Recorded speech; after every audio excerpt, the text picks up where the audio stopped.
नमस्कार दोस्तों, learning hub में आपका स्वागत है। मैं राधे अमन आपके चैनल लर्निंग हब में आपका स्वागत करता हूं। दोस्तों, इस समय हम लोग पढ़ रहे हैं घटना चक्र, जिसमें हम लोग पढ़ रहे हैं मौरोत्तर काल। मौरोत्तर काल का एक पार्ट हो चुका है, जिसमें प्रश्न नंबर 1 से लेकर प्रश्न नंबर 30 तक हम लोगों ने देखा था। उसके बाद हम क्वेश्चन नंबर 31 से क्वेश्चन नंबर 60 तक आज देखेंगे। तो चलिए हम क्या करते हैं, प्रश्नों को सॉल्व करते हैं। हाँ, आप लोग ध्यान दीजिएगा, आप जो जितने क्वेश्चन को मैंने सॉल्व कराएंगे आप इसको सॉल्व कर लीजिएगा। जो प्रश्न आपको नहीं आ रहा है उसको अपने नोट्स में नोट कर लीजिएगा। हाँ, नोट्स का मतलब ये होता है जो बार बार जो लिख रहे हैं आप उसको भी लिख डालिए। आप लिखते हैं तो आपका फायदा होगा, रिवीजन होगा। लेकिन अगर आपको लगता है कि वो चीजें बार बार लिखना ठीक नहीं है तो आप मत लिखिए। नोट्स का मतलब छोटा होता है। आप वही नोट्स का मतलब ये होता है कि आपको जो नहीं आ रहा वो नोट्स है। बाकी तो किताबें मार्केट में भरी पड़ी हैं, तो अब उसका कोई मतलब नहीं होता है। तो आप नोट्स अपना जो नहीं आ रहा है आपको वो लिखिए, ये जरूरी है। तो चलिए क्या है दोस्तों, हम टाइम ना वेस्ट करते हुए आपके आते हैं सीधा टॉपिक पे।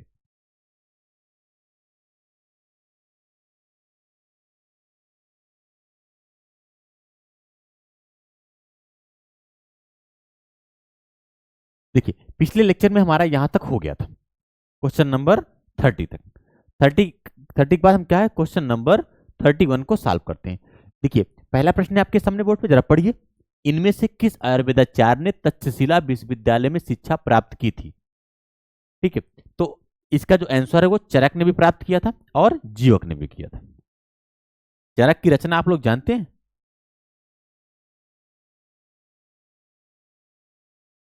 वो है चरक संहिता। क्या है? चरक संहिता। चरक की रचना है चरक संहिता। और जीवक, आपको जीवक के बारे में आप अच्छे से जानते हैं। ये बिंबसार के क्या है, राजवैद्य थे। आपको पता है कि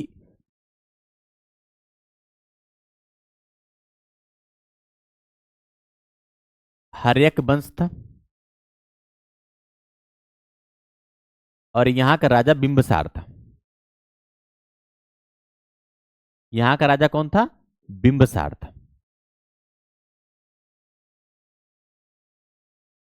और इधर अवंती था।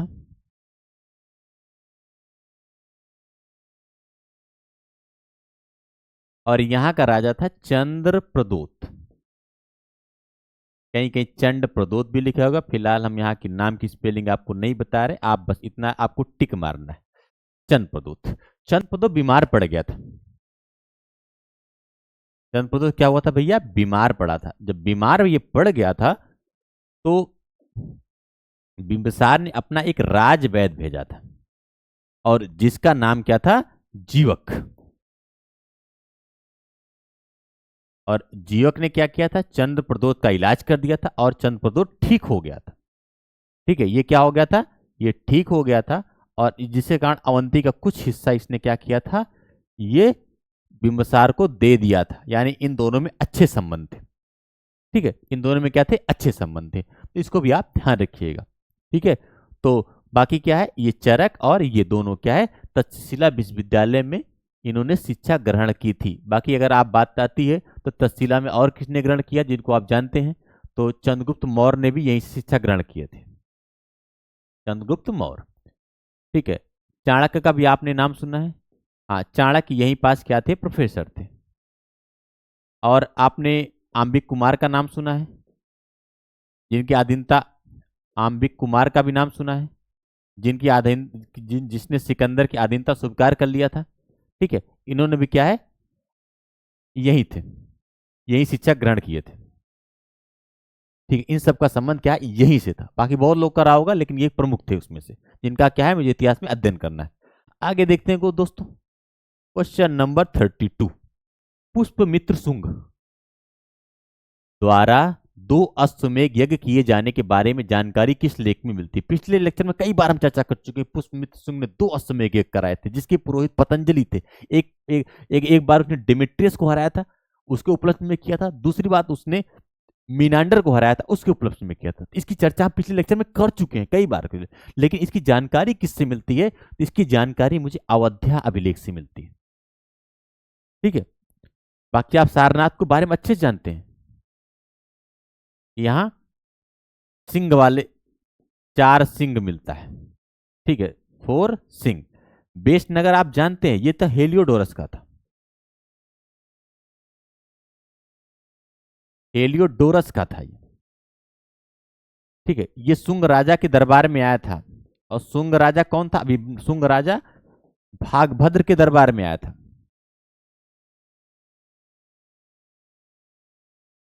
और इसने क्या किया था?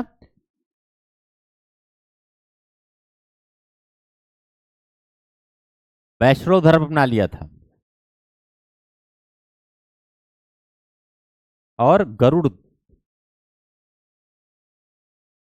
गरुड़ ध्वज स्थापित किया था। कहाँ? विदिशा में,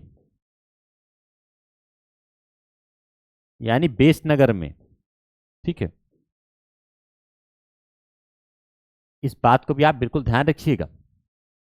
ठीक है, बाकी आप जानते हैं खारवेल का हाथी गुफा अभिलेख। ठीक है, तो इसका जो सही है हमारा वो क्या है? अवध्याभिलेख। ये इसका आंसर सही है।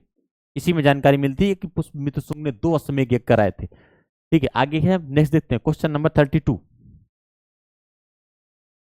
तो 33 कह रहे सुंगों के पूर्वज मूलतः किस स्थान से थे? मगध से, प्रयाग से, उज्जैन से? भैया देखिए, ये उज्जैन से थे। देखिए, पहले राजधानी मगध थी। ठीक है, मगध से शिफ्ट कर गई मध्य प्रदेश यानी उज्जैन की ओर। उसके बाद शिफ्ट कहां कर गई? महाराष्ट्र की ओर। और महाराष्ट्र से कहां पहुंच गई? ये पहुंच गई आंध्र प्रदेश। यानी मैं सातवाहन काल की बात कर रहा हूं।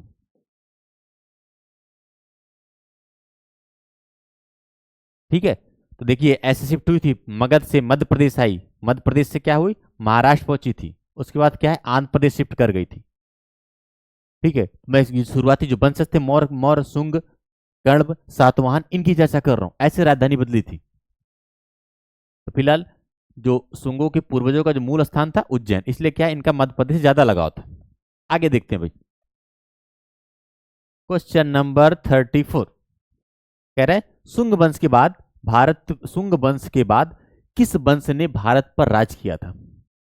शुंग वंश के बाद किस वंश ने भारत पर राज किया था? भाई भैया मैं आपको बता चुका हूं कई बार। ठीक है, नहीं, ऐसा नहीं क्यों भाई? ठीक है, डरवा देते हो। याद करवा रहा हूं, कई बार बताऊं, अगर दिमाग में है तो ठीक है, नहीं फिर बताऊंगा, ये मेरा काम है। ठीक है, जितनी बार नहीं उतनी बार बताऊंगा, ये मेरा काम है। जो नहीं आएगा हम उसको सीख के सिखाएंगे, ये मेरा काम है। जो आपको जरूरत है मैं आपको बताऊंगा, ये मेरा काम है। ठीक है, इसलिए मेरे काम में इंटरप्ट मत करिए भैया। ठीक है, चलिए आगे देखते हैं। देखिए, पहले क्या था? मौर्य वंश, इसको आपने पढ़ा था। मौर्य मौर्य के बाद आता है शुंग, इसको आपने पढ़ा। शुंग के बाद आता है कण्व, इसको आपने पढ़ा। उसके बाद आता है सातवाहन, आपने पढ़ा। ठीक है, फिर कुछ आक्रमणकारी आते हैं जैसे यूनानी आक्रमणकारी, उसको आपने पढ़ा। अभी नहीं पढ़ा। फिर शक है, इसको आपने पढ़ा। शंका नहीं भी, शक है ये। शक, इसको आपने पढ़ा। फिर आप पहलव पढ़ेंगे, ज्यादा कुछ नहीं पढ़ना, गोंडो फर्निश के बारे में इसमें पढ़ना था। ठीक है, फिर कुषाण, कुषाण में ज्यादातर कनिष्क के बारे में पढ़ना था। ठीक है, तो ये आपको क्या है, इस इतना तो आपको ध्यान में रहना ही चाहिए। अब इसमें से सबसे पुराना कौन दिख रहा है? मौर्य है, कहीं नहीं है। ठीक है, तो मौर्य के बाद शुंग है, शुंग ऑप्शन में है ही नहीं। फिर देखिए कण्व है क्या? हाँ, कर्ण मार दो, ऑप्शन में सही है, फिर कर्ण मार दो। ठीक है, अब कुषाणों के ही सामंत थे गुप्त, इसके बाद गुप्त आएगा। और गुप्त के ही सामंत थे वर्धन। और यहीं से क्या होता है हमारा? मध्यकालीन, सॉरी, प्राचीन भारत समाप्त हो जाता है। तो ये देख लीजिए, ये क्रम रहा। तो ठीक है, अब कह रहे हैं भैया बार बार क्यों बताते हो? ये रट डालो आप इसको। रट मतलब कि दिमाग सेट कर लो, हाँ ऐसे ऐसे था, ऐसे बस एक दिमाग में सेंस होना चाहिए कि हाँ मैंने ऐसे पढ़ा तो ऐसे हुआ है। ठीक है, चलिए आगे देखते हैं। क्वेश्चन नंबर 14, निम्नलिखित में से कौन सा शासक वर्ण व्यवस्था का रक्षक कहा जाता है? ठीक है, ऐसा शासक जो बताइए वर्ण व्यवस्था का रक्षक था, यानी क्या है, इसने जातियों का जो मिश्रण था उसको रोक दिया था।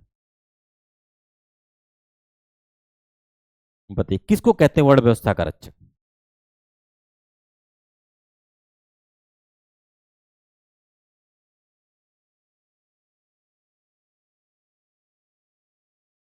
वर्ण व्यवस्था का रक्षक किसको कहा जाता है, जरा आप बताइए। देखिए, वर्ण व्यवस्था का रक्षक जो था वो हमारा था गौतमी पुत्र सातकर्णी। ये वर्ण व्यवस्था का रक्षक था। ठीक है, ये इसने क्या किया, जातियों का जो मिश्रण था उसको रोका। जातियों का मिश्रण रोका कि जातियां अपने मूल मूल स्वरूप में बनी रहें। ठीक है, ये जातियों का मिश्रण इसने रोक दिया था। ठीक है, और ये सबसे प्रतापी शासक था। ये क्या था, सबसे प्रतापी शासक था, सातवाहन वंश का सबसे प्रतापी शासक था। अच्छा, इसकी खासियत क्या थी, इसने नहपान को हराया था। नहपान कौन था, इसने नहपान को हराया था। ठीक है, नहपान कौन था, एक शक शासक था। ठीक है, और जिसका प्रमाण हमें, जो हराया था इसका प्रमाण हमें जोगल थंबी से मिलता है। जोगल थंबी, वहां से सिक्के मिले हैं जिसमें नाहपान को घुटने के बल बैठे हुए दिखाया गया है, और गौतमीपुत्र सातकर्णी को विजेता के रूप में दिखाया गया था। इस क्वेश्चन का क्या है, ये सही। आइए मैं आपको दिखाता हूं।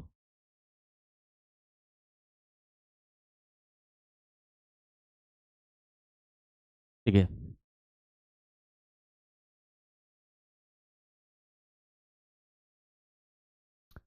देख लीजिए भाई, बोर्ड पे देखिए ध्यान से। ठीक है, गौतमीपुत्र सातकर्णी, ठीक है, ये सबसे महान सातवाहन शासक था। ये सबसे महान सातवाहन शासक था। कौन था, गौतमीपुत्र सातकर्णी। और इधर देखिए नाहपान है, ये शक शासक थे नासिक वाले। कहाँ वाले, नासिक वाले। ठीक है, मैं माफ कर दो, हम हार चुके हैं आपसे, जान बख्श दो। ठीक है, किसके सामने कह रहे हैं, गौतमीपुत्र सातकर्णी के सामने। ठीक है, और इसका प्रमाण कहाँ मिला कि भैया कैसे बता रहे हैं आप, जोगल थंबी में यही चित्र बना हुआ है। एक तरफ नयमान को ऐसे हाथ जोड़ के दिखाते हुए और दूसरी तरफ तिरंगा लहराते हुए। ठीक है, इनको दिखाया गया है गौतमीपुत्र सातकर्णी को। और यही यही यही क्या है, यही यह नापान की निर्णायक हार है और सातवाहन वंश की पुरातात्विक जीत का ये प्रमाण है। देख लो कहाँ मिला था, जोगल थंबी में। ये कहाँ पास है, ये नासिक के निकट स्थान है, ये नासिक के निकट है। इसको आपने देख लिया। चलिए, और कुछ नहीं, आगे जब हमको जरूरत पड़ेगी हम आपको बता देंगे, क्योंकि हमारा उद्देश्य केवल प्रश्न को सॉल्व करना है, कैसे भी हो जाए। तो वर्ण व्यवस्था का रक्षक कौन था, गौतमीपुत्र सातकर्णी। इसको आपने ध्यान से देखा। बाकी और भी जो चीजें रहेंगे हम आपको बताते रहेंगे। खारवेल के आप जानते हैं। ठीक है, पुष्प के बारे में आप जान चुके हैं। समुद्रगुप्त का चर्चा ही अगले गुप्त काल में करना है। ठीक है, तो आगे हम लोग देखते रहते हैं। कह रहे मौर्यों के बाद दक्षिण भारत में सबसे प्रभावशाली राज्य कौन था। मौर्यों के बाद सबसे प्रभावशाली राज्य कौन था। देखिए, तो ये तो पहली बात तो ये पल्लव, चोल, चालुक्य, ये कहाँ के थे, ये दक्षिण भारत के थे। ये दक्षिण भारत के राज्य थे। ये दक्षिण भारत के राज्य। तो मौर्य काल के बाद एक ही दिख रहा है आपको, सातवाहन। इसका कार्यकाल सबसे लंबा था, सबसे लंबा था। और इसकी जानकारी मुझे पड़ती है मृतस्य पुराण में। कहाँ मिलती है बाबू, मृतस्य पुराण में। और ऐसा बताया जाता है कि इसमें 32 राजा टोटल हुए थे। ठीक है, तो इसमें कितने हुए, टोटल 32 राजा हुए थे। तो इसका आंसर सही, यही सही है। आगे देखते हैं सातवाहन के बारे में और कुछ हम जानकारी ले लेते हैं।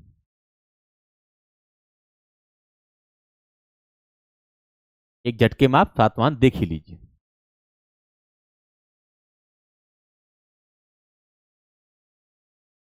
इसका संस्थापक कौन था, सिमुक। सातवाहन वंश का संस्थापक कौन था, सिमुक। इसने सुशर्मा की हत्या किया था, जो कि कण्व वंश का था।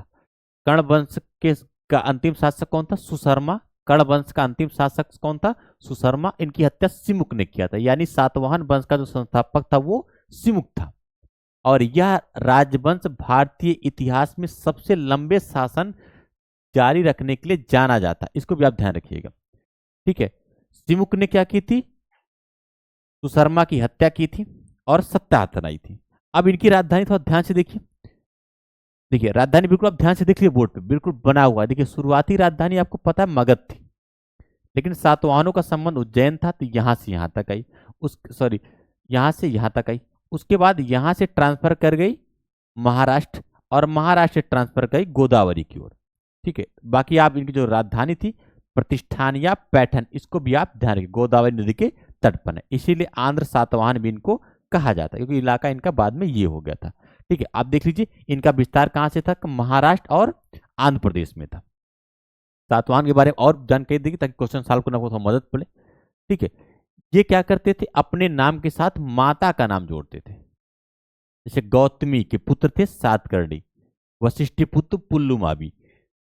लेकिन क्या है, ये उत्तराधिकार का प्रतीक था, और जो राज सिंहासन वो राजा के बेटे के पास ही हुआ करता था। ठीक है, समाज पृष्ठ सत्तात्मक था, और यह बताता है कि दक्षिण भारतीय की महिलाओं की स्थिति क्या थी? उच्च थी। सातकर्णी इसका प्रथम शासक था। सातकर्णी क्या था? इस वंश का प्रथम शासक था, और इसे वास्तविक शासक कहा जाता है। और इसका एक अभिलेख मिलता है, नानाघाट अभिलेख। कौन सा अभिलेख है? नानाघाट अभिलेख। और जो इसकी पत्नी नागनिका ने बनवाया था। ठीक है, और ये क्या है? सातवाहन वंश का पहला प्रतापी शासक था। फिलहाल सबसे ज्यादा प्रतापी तो रुद्रदामन था, और इसने क्या है? अश्वमेध यज्ञ करवाया था, जो कि सार्वभौमिक सत्ता का प्रतीक होता है। आगे देखते हैं भाई, थोड़ा सा मदद मिलेगी आपकी। इसका सबसे अच्छा राजा हाल था। ठीक है, इसका क्या है? सबसे अच्छा राजा हॉल था, और ये साहित्य और संगीत का फेमस था, और राजा हाल थे, और इनकी रचना थी गाथा सप्तशती। इसको ध्यान रखिएगा। भाषा कैसी थी? प्राकृत थी, संस्कृत नहीं थी, ध्यान रखिएगा, संस्कृत नहीं थी। ठीक है, और हाल एक शांतिप्रिय राजा था, जिसका युद्ध रुझान में नहीं था, और साहित्यों कला की ओर था। अब गौतमीपुत्र साध करने के बाद आप जान चुके हैं ये सबसे प्रतापी शासक था, और नहपान को इसने हराया था। मैं बार बार नहपान क्यों बोल रहा हूँ? ठीक है, मैं बार बार गौतमीपुत्र सातकर्णी ही बनता हूँ। ठीक है, जोगलथंबी से प्रमाण मिलता है। उसके बाद फिर आते हैं वशिष्ठ पुत्र पुल्लुमावी, और इनको शकों के साथ इनका संघर्ष होता है, और शक शासक इनको हरा देता है। कौन हराता है? रुद्रदामन। रुद्रदामन इनको हरा देता है, और लेकिन क्या होता है? बाद में विवाह हो जाता है। रुद्रदामन अपनी बेटी का विवाह पुल्लुमावी से कर देता है, जिससे क्या है? इस साम्राज्य का विनाश से बच जाता है। ठीक है, आगे थोड़ा सा ध्यान से दीजिए। फिर यज्ञश्री सातकर्णी है, और ये इस महान शासक था, यज्ञश्री सातकर्णी था। इसके सिक्कों पर जहाज के चित्र अंकित है, और ये बताता है कि जल सेना और समुद्री व्यापार में इसके विकास को दर्शाता है। और सातवाहन साम्राज्य समुद्री संपर्कों के लिए एक महत्वपूर्ण प्रमाण है। ध्यान से देखिएगा, इसके सिक्कों पर क्या है? जहाज। बाकी हम और भी चीजें आपको दिखा रहे हैं। देखिए, अब इनका प्रशासन और अर्थव्यवस्था आप देख लीजिए। ठीक है, भूमि को इसने क्या है? नगद वेतन नहीं दिया, लेकिन क्या है? भूमि अनुदान दिया। यही बहुत गलत प्रथा की शुरुआत हो गई थी। सातवाहन ब्राह्मणों को वेतन के बदले भूमि दान देने की प्रथा शुरू हुई, और सामंतवाद जो कई राजाओं का पतन का कारण बना, इसकी शुरुआत यहीं से मानी जाती है। ठीक है, इस बात को आप एकदम दिमाग में सेट कर लीजिएगा। सातवाहन वंश के द्वारा इसका शुरुआत होती है, और गुप्त राजाओं ने इसका खूब दान दिया था। बाकी स्थापत्य और चीजों को हम क्या करेंगे? बाद में देख लेंगे। एक नजर में आपको जब लगेगा, आप इसको एक नजर में आप इसको देख लीजिएगा। ठीक है, तो चलिए हम आते हैं क्वेश्चन पे, क्योंकि ज्यादा टाइम वेस्ट हो गया यहाँ पर। हमें क्वेश्चन भी पूरे सॉल्व कराने हैं। तो सबसे प्रभावशाली शासक कौन था? सातवाहन। आगे देखते हैं। सिमुक निम्न वंशों में से किसका संस्थापक था? कुछ देर पहले अभी आपने पढ़ा, सातवाहन वंश का था। आपको यहाँ वहां जो स्लाइड देखा उससे काफी मदद मिली। किस चीनी जर्नल ने कनिष्क को हराया था? बताइए, कनिष्क को क्यों हराया था? पहली बात तो कनिष्क को हराया था, क्यों हराया? ठीक है, और चीन से लड़ाई क्यों हुई? देखिए भैया, चीन में हान वंश का शासक था। किसका था? चीन में हान वंश का शासक था। इसका हान वंश का शासक था। और हान वंश की एक राजकुमारी थी।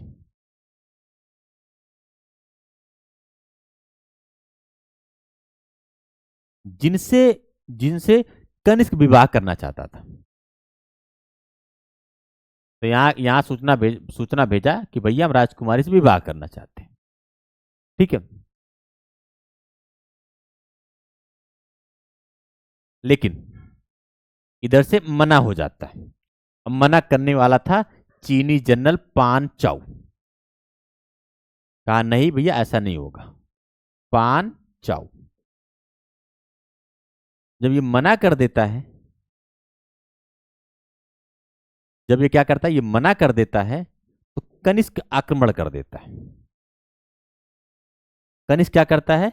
आक्रमण कर देता है। और आपको पता है चीन का इलाका, उस एरिया में पहुंचते पहुंचते सेना बिल्कुल थक चुकी होती है। सेना थक चुकी होते हैं, घोड़े हाथी प्यास से एकदम दिक्कत, मतलब कुल मिला के सेना एकदम एकदम लड़ने के मूड के बजाय थकान मूड में आ जाती है और इन दोनों में लड़ाई होती है और कनिष्क हार जाता है। तो इस बात का ये प्रमाण है कि ये पांचाऊ से हारता है। किससे? पांचाऊ से। आगे देखते हैं।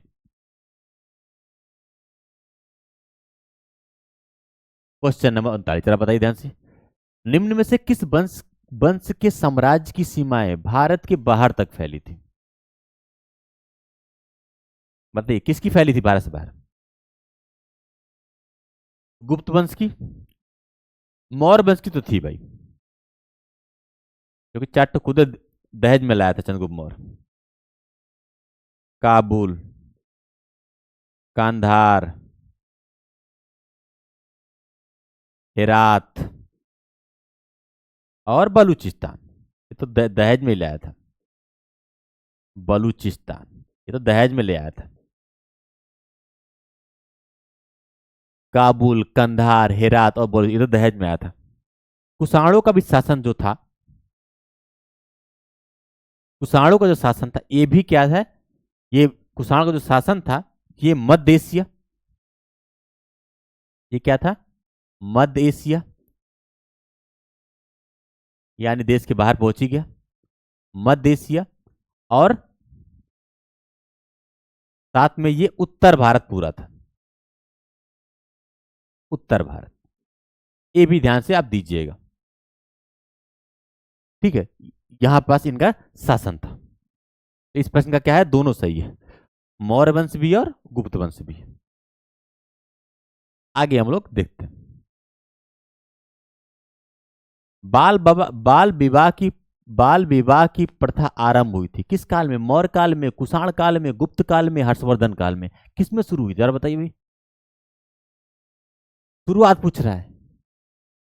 आने गुप्त काल पहुंच जाओ, यहां तो मतलब कि स्टार्ट बढ़िया। शुरुआत कहां से होती है? तो शुरुआत तो होती है कुषाण काल में।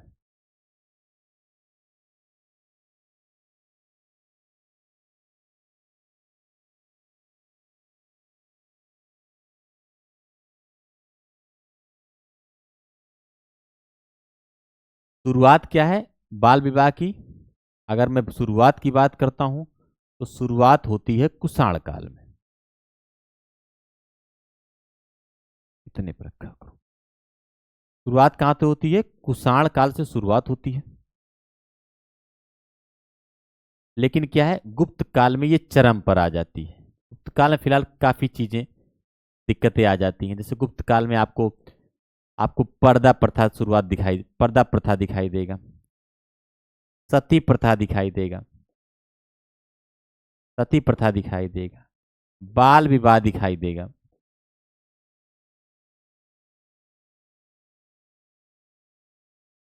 ये सब क्या इसी टाइम पे दिखाई देगा? पर्दा प्रथा, सती प्रथा, बाल विवाह, ये क्या है इसी टाइम पे दिखाई देगा। ठीक है, तो शुरुआत कहां से मानी जाती है? कुषाण काल से। क्वेश्चन नंबर 40 हो चुका है दोस्तों। हमने 10 प्रश्न आपको सॉल्व करा दिए हैं। अगर किसी प्रश्न में आपको दिक्कत है तो आप क्या करिएगा, कमेंट बॉक्स में बिल्कुल लिख दीजिएगा। हम आपको जो भी जो दिक्कत है उसका जवाब अगले वीडियो में जरूर देंगे। या अगर यहां भी कोई दिक्कत है तो आप बताइए।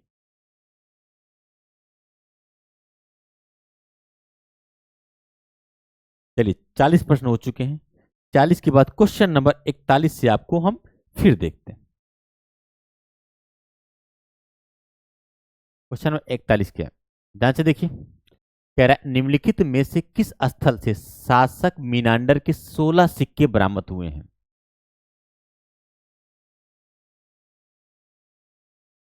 मीनांडर के बारे आप जानते हैं, यहां चर्चा करने की कोई जरूरत नहीं है।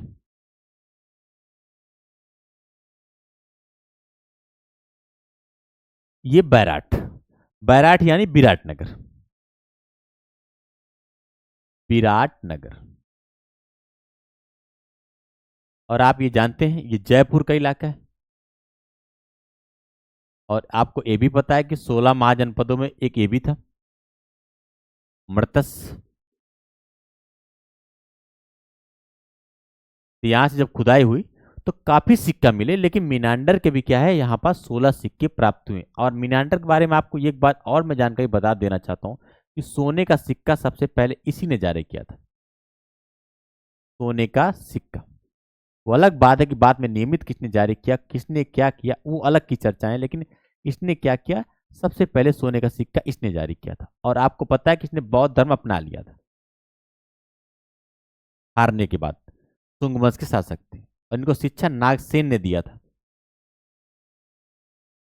और नागसेन और मिलांडर का वार्तालाप मिलिंद पन्नों में, क्या है, मिलिंद पन्हों में है। इसको भी आप ध्यान दीजिएगा।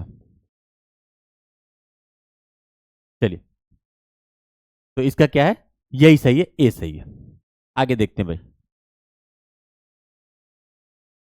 मैं आपसे जरूर डिस्कस करूंगा, ये मत सोचिएगा कि हमें आगे बढ़ चलना है। ठीक है, क्वेश्चन पहले तरह ध्यान से देखिए।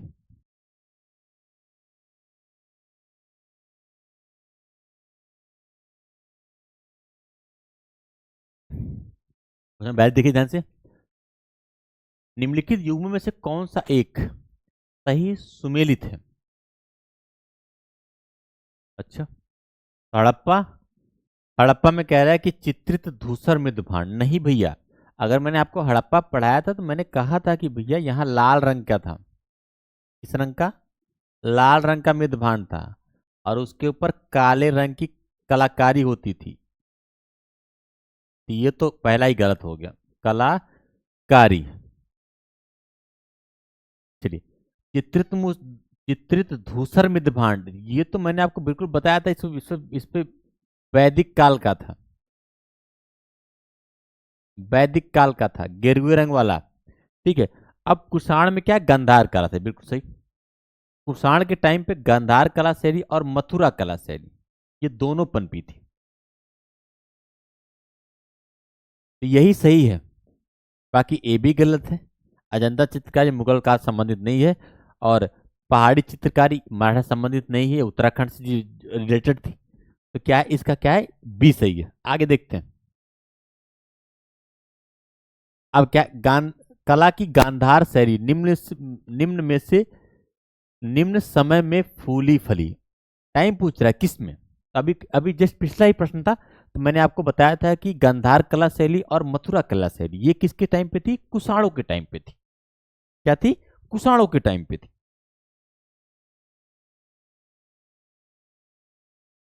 चलिए, ये किसके टाइम पे थी, कुषाणों के टाइम पे थी। तो अगर हम बात करते हैं गांधार कला शैली की, गांधार और मथुरा, ये पहली बात तो क्या थी, ये मूर्ति निर्माण की शैली थी, मूर्ति निर्माण की ये शैली थी। अच्छा चलिए ठीक है, ये आप जान चुके हैं, अच्छी बात है। गांधार कहाँ थी, तो ये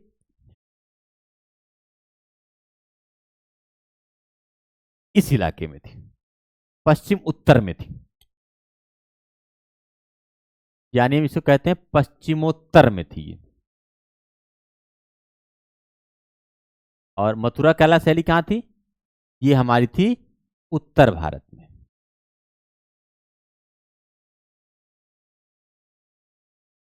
ये ज्यादातर मूर्तियां कैसे थी, काले रंग की थी।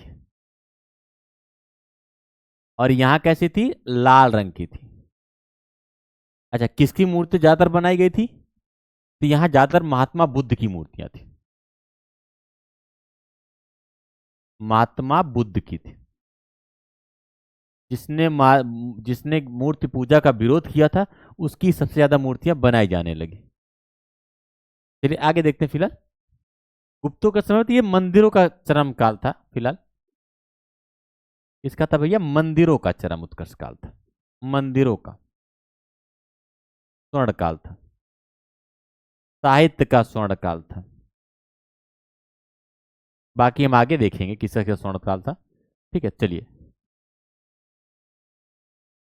नेक्स्ट देखते हैं। Question number 44। शक क्षत्रप काल में सोने और चांदी के सिक्कों का क्या अनुपात था, इसको बोल दीजिए आप ही लोग, मान लो तुक्का इसमें।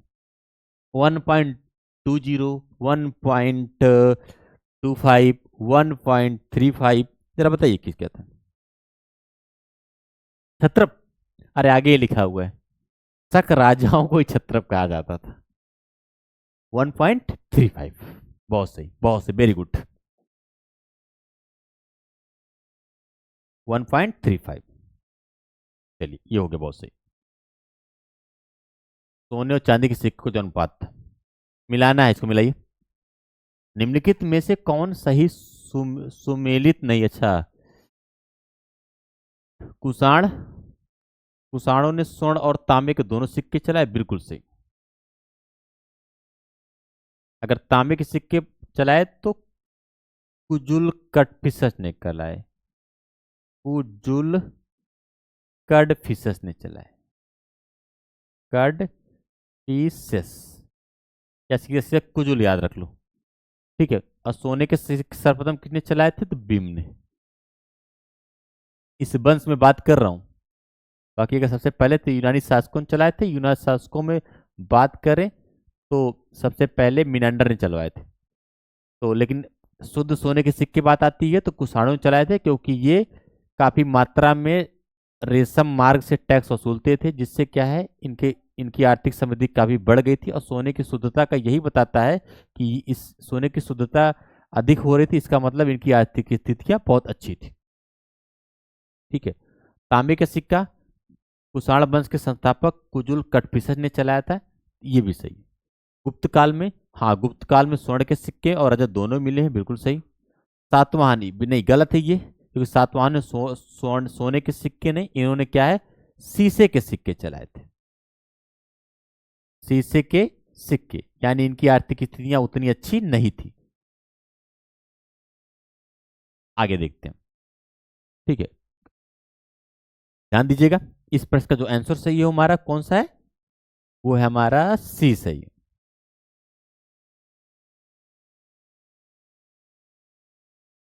Question number 46।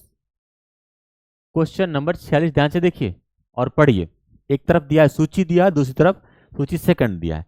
ठीक है, एक तरफ क्या है, कला, गांधार कला, जूनागढ़ शिलालेख, मिलिंद पन्नो और तक्षशिला। तो मिलिंद पन्नो तो अगर आपको जो याद आ रहा है पहले वही मान लो, बताइए। गांधार कला तो अभी काफी बार पढ़ चुके हैं, तो इसका संबंध कुषाण से है, यानी ए हमारा ए का थर्ड है, ए का क्या है, थर्ड है। ए, बी, सी और डी जो आएगा हम यहां लिख लेंगे। चलिए, ए का क्या है, हमारा थर्ड सही है।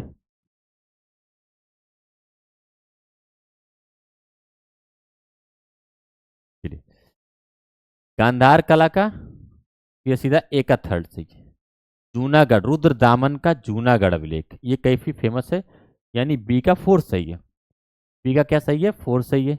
और सी, मिलिंद पन्नो, ये आपको पता है नागसेन और मिनांडर के बीच का वार्तालाप है, यानी सी का हमारा वन सही है। और फिर बचता है तक्षशिला लेख, ये पतित, यानी डी का हमारा सेकंड सही है। तो 3, 4, 1, 2, आगे देखते हैं भाई, 3, 4, 2, 1, 3, 4, गलत हुआ क्या भाई, 3, 4 तो एक ही सही, 3, 4, 1, 2, अच्छा हाँ ठीक है, 3 4 1 2 यही सही है। इसका क्या है, सी सही है। लगता है लिखने में कोई गड़बड़ हुआ था, यही सही है भाई। आगे देखते हैं। अब क्वेश्चन नंबर के, अफगानिस्तान का बमियान प्रसिद्ध था क्यों? हिंदू मंदिर के कारण, हाथी दांत के काम हेतु, स्वर्ण सिक्कों के टंकन हेतु, या बुद्ध की प्रतिमा है? हाँ वही वही। ठीक है चलिए। बमियान मंदिर, सॉरी बमियान क्यों प्रसिद्ध था भैया? पहाड़ काट कर महात्मा बुद्ध की सबसे ऊंची जो खड़ी मूर्ति बनाई गई थी। ठीक है, एक बहुत बड़ा पहाड़ था, उसको क्या क्या काटा गया था, और उसमें महात्मा बुद्ध की एक खड़ी प्रतिमा बनाई गई थी।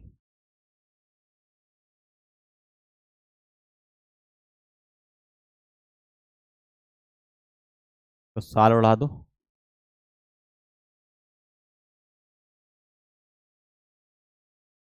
पीछे आभा मंडल बना दो इनके, ऐसे।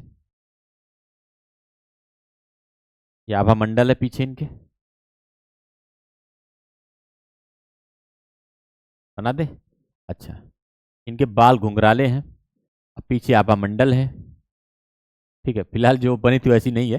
ठीक है, बाकी क्या, यहाँ पास एक मूर्ति थी, बाकी यहाँ छोटे छोटे स्थान थे जहाँ बहुत बिच्छू, बहुत बड़ी मूर्ति थी। अब तालिबान, आपको पता है अफगानिस्तान में तालिबानियों का वर्तमान में शासन है। अब उन लोग का मूड खराब हुआ, उन लोगों ने क्या किया, महात्मा बुद्ध की पूरी बॉडी पे बम बांधा, हर जगह बम लगाया, हर जगह बम बम बांधा,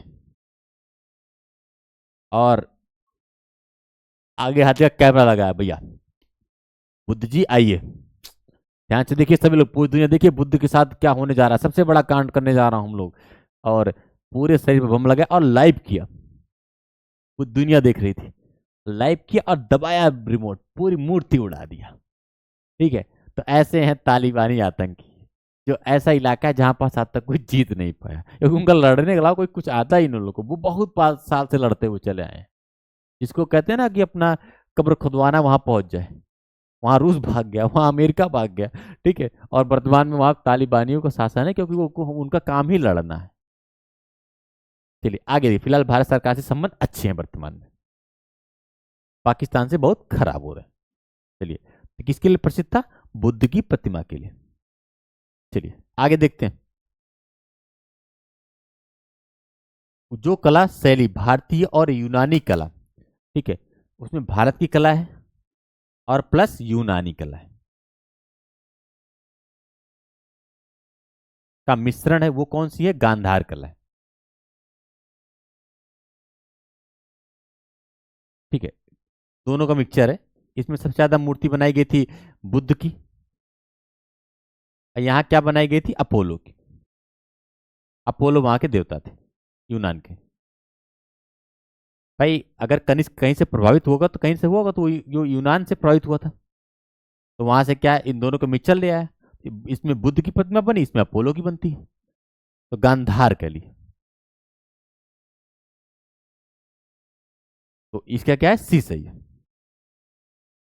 नागर शैली मंदिर निर्माण की शैली है। ये सब आगे हम लोग देखते रहेंगे जैसे जैसे क्वेश्चन आएंगे। क्वेश्चन नंबर 49 देखिए, गांधार कला शैली एक संश्लेषण है भारतीय और फारसी, नहीं नहीं भैया, भारत फारसी तो बिल्कुल नहीं, भारतीय और चीनी कला नहीं नहीं नहीं नहीं, भारतीय तुर्क नहीं, ये क्या है? इसका ये रिपीटेड क्वेश्चन आ गया, भारत और यूनान कला का मिश्रण है। आगे देखते हैं भाई, क्वेश्चन नंबर 50, इसको ध्यान से देखिए आप। क्वेश्चन नंबर 50,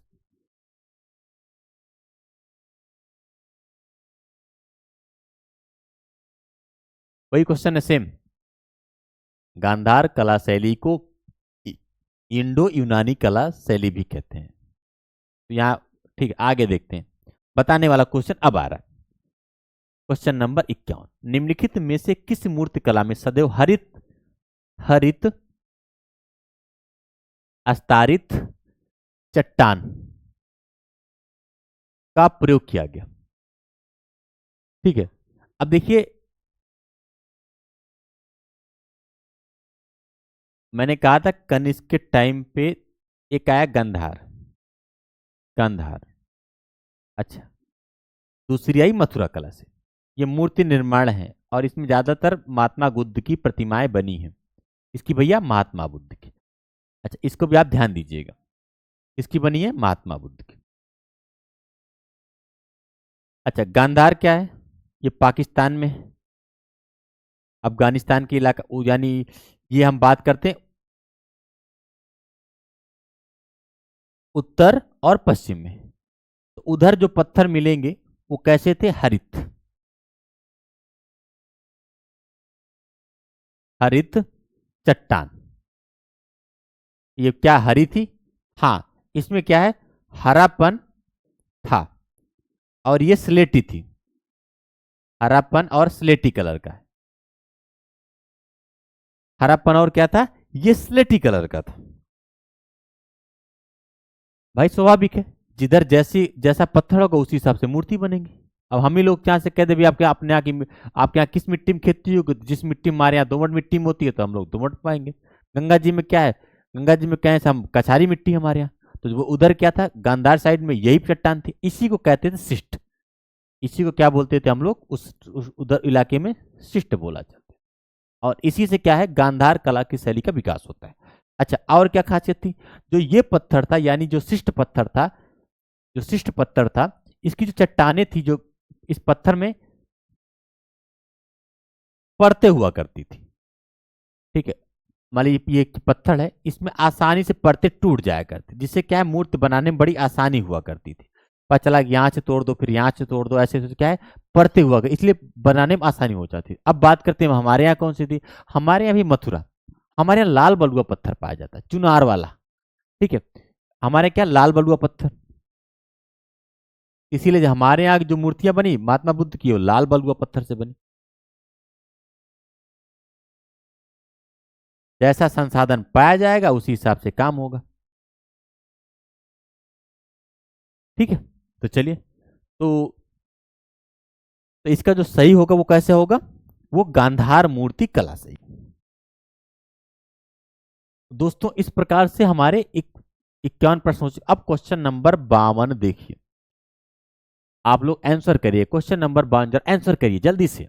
प्राचीन काल में भारत में आक्रमणों के संबंध में निम्नलिखित में से कौन सा एक कालानुक्रम सही है? आक्रमणकारियों का मैं क्रम बता रहा हूं आपको।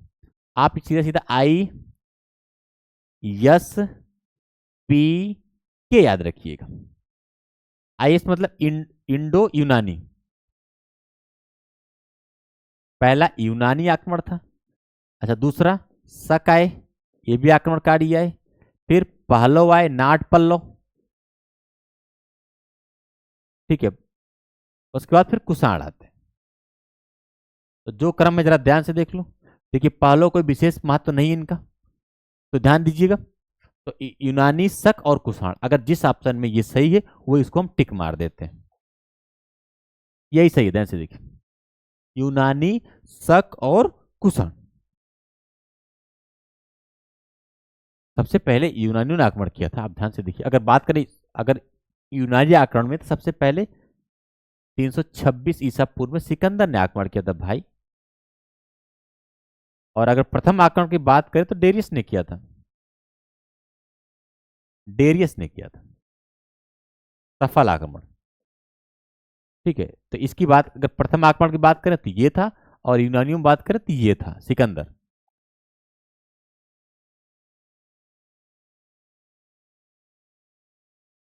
ठीक है, तो इसको भी आप ध्यान दीजिएगा। चलिए आगे देखते हैं।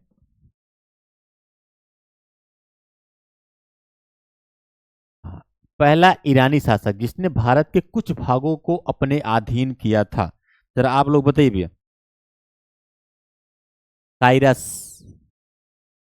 साइरस कैम्बिसिस, डेरियस प्रथम, सहर्ष, कौन था? साइरस कैम्बिसिस, डेरियस प्रथम या सहर्ष, कौन था?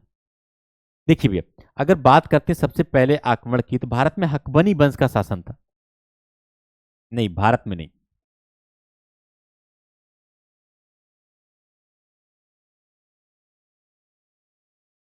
भारत में सबसे पहले हकबनी वंश के शासकों ने आक्रमण किया था। किसने किया था? हकमनी वंश ने। और यहाँ के सबसे पहला आक्रमण किया था तो साइरस ने किया था, साइरस ने किया था।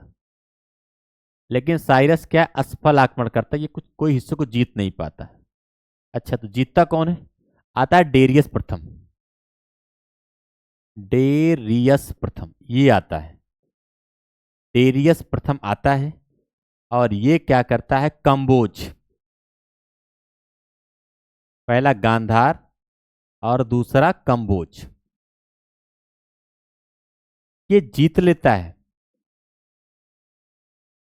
गांधार और कंबोज क्या करता है? जीत लेता है। और इसीलिए क्या है, ये ईरानी शासक थे सब। कहाँ के थे? ईरानी शासक, हकमनी वंश यानी ईरान, ईरानी शासक थे। ये दो जीत लेता है और ये अभिलेख लिखवाता है,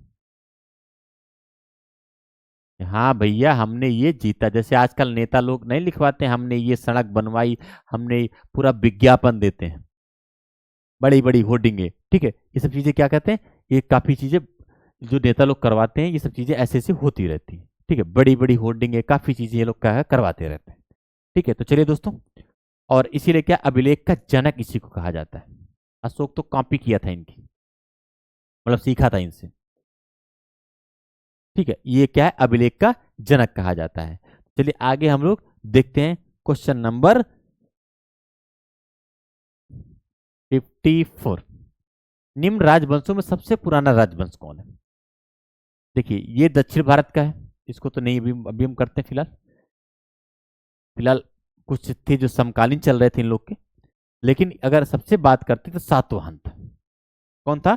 सबसे बात करते तो सातवाहन था। अब सातवाहन के बारे में चर्चा हम नहीं करना चाहेंगे बार बार, ठीक है। आगे क्वेश्चन नंबर 55 दीजिए। आंध्र सातवाहन राजाओं की सबसे लंबी सूची किस पुराण में मिलती है? अभी कुछ देर पहले जब आपको हम लिस्ट दिखा रहे थे, जब आपको चीजें बता रहे थे, तो मैंने आपको बताया था कि मृतस पुराण, मृतस पुराण में सातवाहन वंश के राजाओं की जानकारी है। इसमें मृतस पुराण में सातवाहन वंश के राजाओं की जानकारी है, और इसमें बताया गया था कि इनकी सूची काफी लंबी है और 22 राजा हैं इसमें। बाकी आप जानते हैं विष्णु पुराण, यहाँ मौर्य वंश की जानकारी मिलती है। विष्णु पुराण से मौर्य वंश की जानकारी मिलती है, और वायु पुराण से गुप्त वंश की जानकारी मिलती है, ठीक है। आपने ये दोनों देखा था, लेकिन इसका क्या है आंसर? यही सही है, ठीक है। चलिए आगे देखते हैं।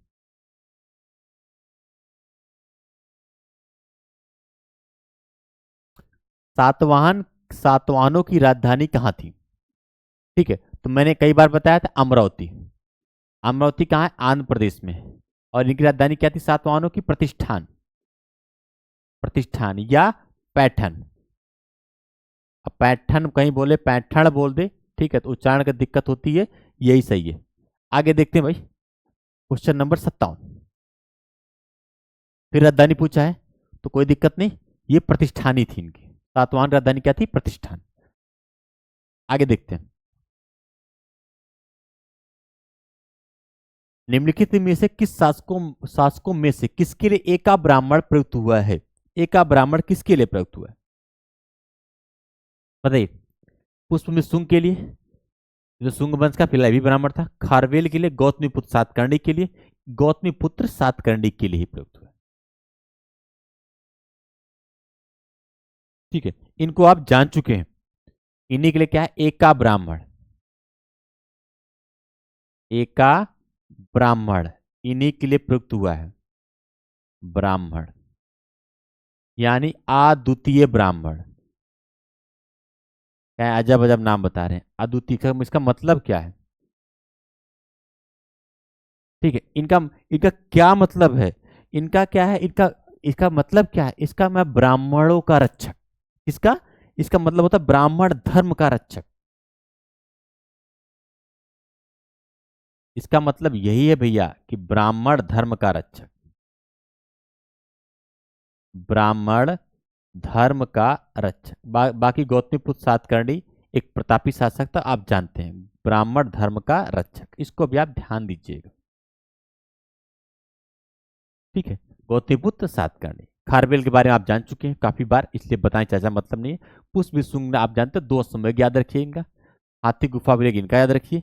सुशर्मन कर्ण वंश के अंतिम शासक थे। क्या ये मैं सही बोल रहा हूं? आप लोग बताइएगा। अब क्वेश्चन नंबर 59 है। ध्यान से देखिए, एक तरफ राजवंश, दूसरा राजधानी है। अब शुंग वंश की राजधानी, बल्कि मैंने कहा था कि मौर्य काल के टाइम पे मगध थी, मगध के बाद आई उज्जैन। पहले कहाँ थी? मगध।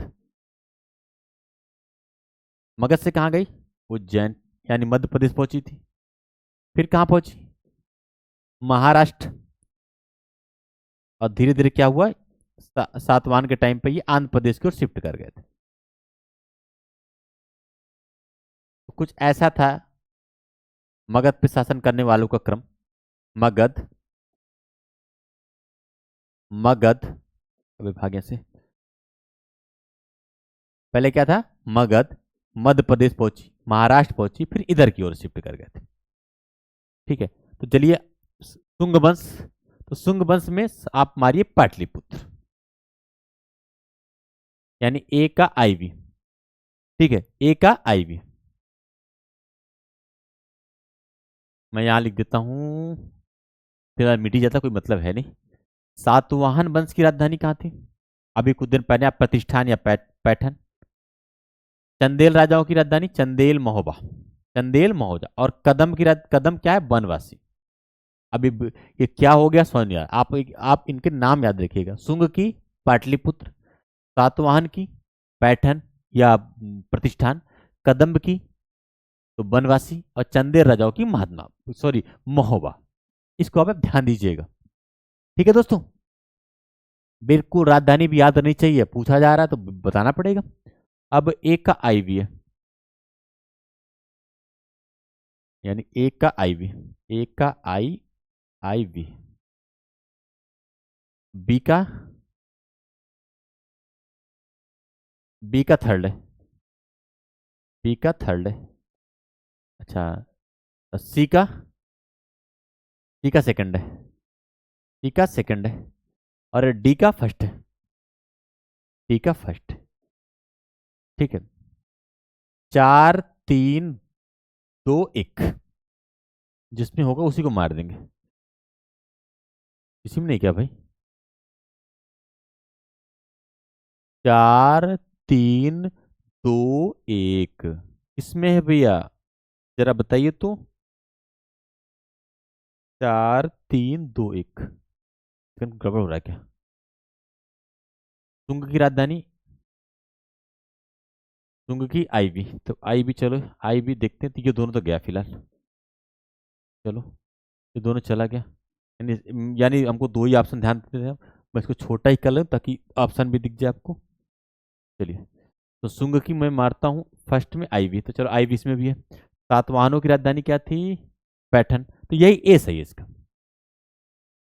ठीक है, चलिए आगे देखते हैं भाई। चलिए, क्वेश्चन नंबर 60। निम्नलिखित को, निम्नलिखित को काल क्रमानुसार व्यवस्थित कीजिए। सातवाहन, वाकाटक और चालुक्य। अब व्यवस्थित क्या करना, उसने खुद व्यवस्थित कर दिया है। सातवाहनों के स्थान पर आए थे, सातवाहनों के स्थान पर ही आए थे हमारे, हमारे क्यों भैया? वाकाटक, वाकाटक। और वाकाटक के स्थान पर आए थे चालुक्य। तो क्यों बता, लेकिन यहाँ एक एक बात छोटी सी डिस्कस करेंगे। वाकाटक का जो संस्थापक था वो बिंद शक्ति थे,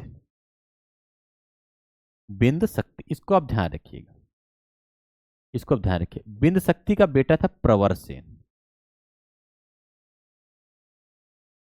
और इनका इनका इनका इनका इनका रुद्रसेन था, रुद्रसेन। और रुद्रसेन मैं क्यों बता रहा हूं, रुद्रसेन का विवाह एक बहुत ही प्रभावशाली प्रभावती से हुआ था, और जो कि चंद्रगुप्त द्वितीय, गुप्त वंश का सबसे प्रतापी शासक, चंद्रगुप्त द्वितीय की बेटी थी प्रभावती। और इनकी माता का नाम देवी था, जिन्होंने क्या किया, अपने पति की हत्या करके अपने देवर से विवाह कर लिया था। ठीक है, तो बड़े डेंजर इंसान की बिटिया थी प्रभावती, इसको भी आप ध्यान दीजिएगा। वाकाटक वंश के बारे में आपको मैं इतना जरूर बता रहा हूं। ठीक है। प्रवट शेर की बात करते इन्होंने प्रवट शेर की बात करते इन्होंने 4 अश्वमेध यज्ञ करवाए थे। 4 अश्वमेध यज्ञ, इसको भी आप ध्यान दीजिएगा। साथ में इन्होंने एक वाजपेयी यज्ञ कराया था जिसमें घोड़ा दौड़ होता था। वाजपेयी वाजपेयी यज्ञ कराया जिसमें राजा स्वयं भाग लेता था। 4 अश्वमेध। ठीक है, रुद्रसेन को आप बिल्कुल ध्यान दीजिएगा। ठीक है, तो चलिए दोस्तों, इस प्रकार से 60 प्रश्न मैं आपके सामने लेकर आया था। इसके बाद के जो प्रश्न है इसको हम अगले टर्म पे सॉल्व कराएंगे।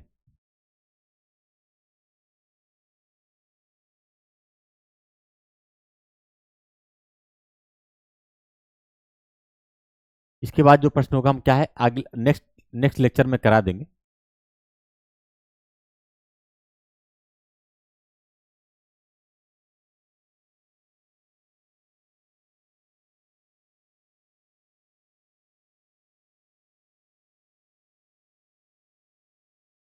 तो ठीक है दोस्तों, मिलते हैं नेक्स्ट नेक्स्ट लेक्चर में।